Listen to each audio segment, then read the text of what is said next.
1774 में, ठीक है, बर्बन परिवार के लुईस 16 गद्दी पर बैठा, जिसकी एज थी 20 ईयर, और उसको की शादी हुई थी मारिया एंटोनेट से। जब वो गद्दी पर बैठा तो वहाँ का जो खजाना था वो खाली हो चुका था।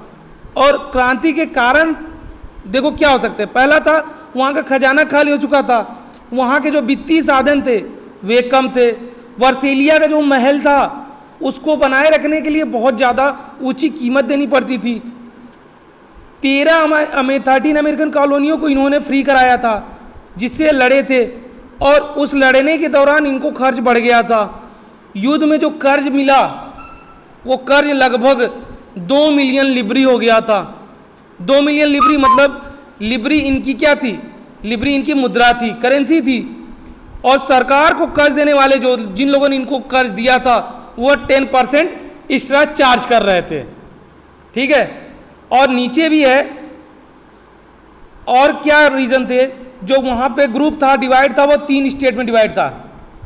जो वहाँ का ग्रुप डिवाइड था वो 3 स्टेट में डिवाइड था। पहला जो था वो थे क्लर्जी, दूसरे जो थे नोबिलिटी, और तीसरा स्टेट जो था वो बिजनेसमैन, पीजेंट और स्मॉल पीजेंट का ग्रुप था, या छोटे लैंडलॉर्ड का ग्रुप था ना।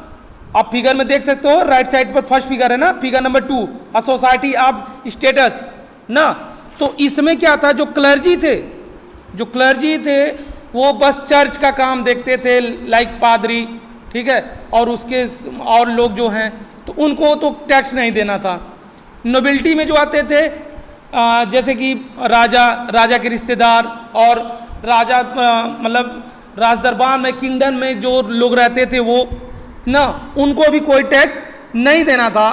तो टैक्स देता कौन था? टैक्स देते थे बिजनेसमैन, मर्चेंट, और ये जो पीजेंट हुए, आर्टिस्ट हुए, और जो छोटे सर्वेंट हुए, जो लैंडलॉर्ड हुए, इन लोगों को टैक्स इन्हीं लोगों को देना पड़ता था।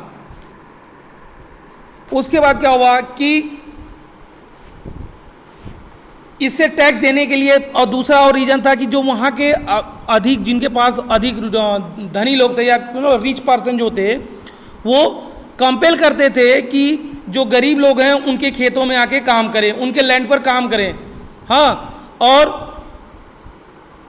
वहाँ पे चर्च को जो भी मिलता था उसका हिस्से का 10वां% चर्च को दिया जाता था, जिसको टिप्स कहते थे। टिप्स मतलब एक प्रकार का टैक्स होता था, जो भी मनी आती थी उसका 10% सीधे चर्च में चला जाता था, ठीक है।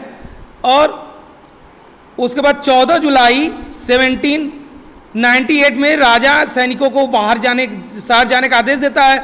लोग ऐसे ही, मतलब जैसे पिछले पेज पर पढ़े हो, राजा आदेश देता है सभी लोग को, और लोगों को भ्रम लगता है कि सैनिकों को मारने के लिए भेजा है, इसलिए लोग एकजुटता बना लेते हैं और सभी लोग घर से बाहर निकलते हैं हथियार की खोज में, और बहुत सारी सरकारी बिल्डिंगों को वो लोग गिरा देते हैं, ठीक है।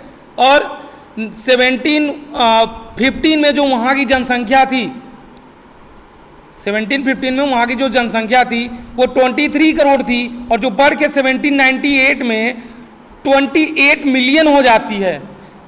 और इतनी बड़ी जनसंख्या का वो जो है मांग जो है, मतलब उनकी जो उनको खाने की आपूर्ति, कपड़े की आपूर्ति और चीज़ों की आपूर्ति जो है वो नहीं कर पाते।